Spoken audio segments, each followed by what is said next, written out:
from Henry Ford, wealth, like happiness, is never attained when sought after directly. It comes as a byproduct of providing a useful service. Wealth comes as a byproduct of providing a useful service. Well, I would agree with that. Most of the time, that's true. There is the occasion where wealth comes, and it is not the byproduct of useful service. But most of the wealth that people get, if you want to become wealthy, in other words, let me tell you what the best formula is.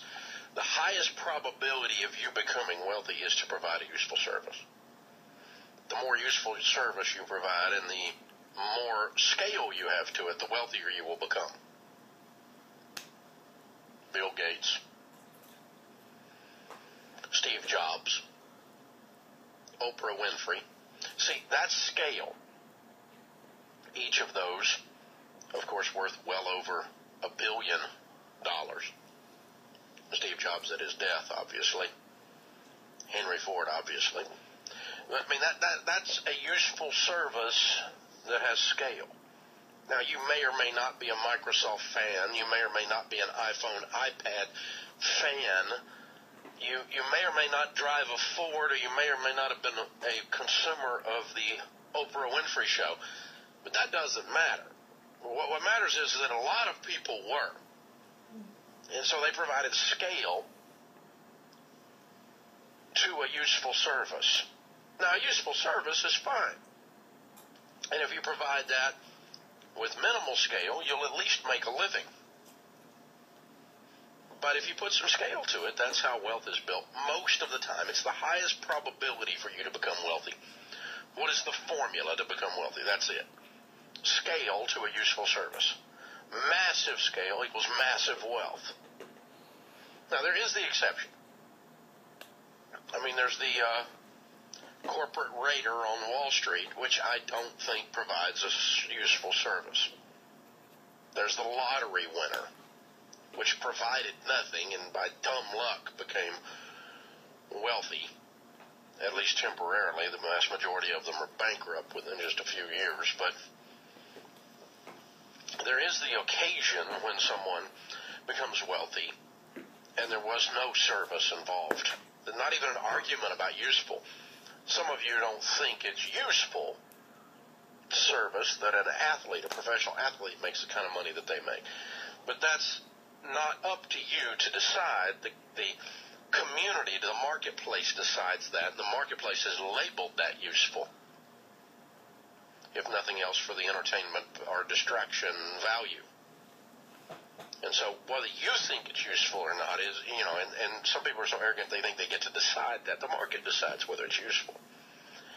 And I guess in the sense of the corporate raider or the lotto winner, maybe the market is deciding too, but I think that's probably over the line. I think you can probably universally agree that's known as greed in one case and dumb luck in another. So you just kind of got to think that through. But the Bible says that he who hastens to be rich will not go unpunished, but the diligent prosper. Meaning get rich quick doesn't work, but diligence creates prosperity. And diligence, of course, if you think about it a little bit, is really disciplined excellence over time. That was worth the price of admission. Write it down. Disciplined excellence over time. Being excellent in the ordinary. Every day you get up and you bring it. Game on, baby. Game on. And that rearranges the situation of your life then. So, back to Henry Ford. Our quote of the day. Wealth, like happiness, is never attained when sought after directly. You try to get wealthy for wealthy's sake, you won't find it. You try to get happy. I just want to be happy. That's the famous last words of a whiner. I have a right to be happy. Famous last words of someone who just messed over somebody else. Wealth, like happiness, is never attained when sought after directly. It comes as a byproduct of providing a useful service. You want to be wealthy? Provide a useful service.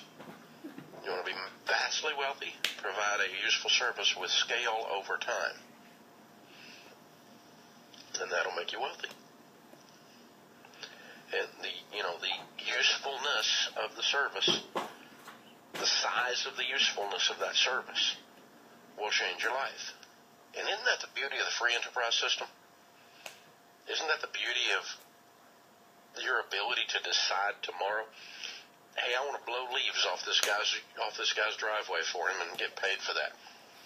Hey, I want to hire 62 people who blow leaves off of rich guys' driveways and get paid for that. Well, shouldn't you make more if you do 62 driveways than one? Probably. That's how it works. And you should be encouraged to do that by our culture, even by our government. If nothing else, you shouldn't be punished by our culture or our government for doing that, and disincentivized, as it will. So that's the thing you've got to look at. Hey, by the way, you can follow us on Twitter if you'd like. Me on Twitter, at Dave Ramsey. Blake Thompson, the radio show, is at Ramsey Show. Blake Thompson's our producer. He's the tweet's there. I'm the big twit. I tweet at Dave Ramsey.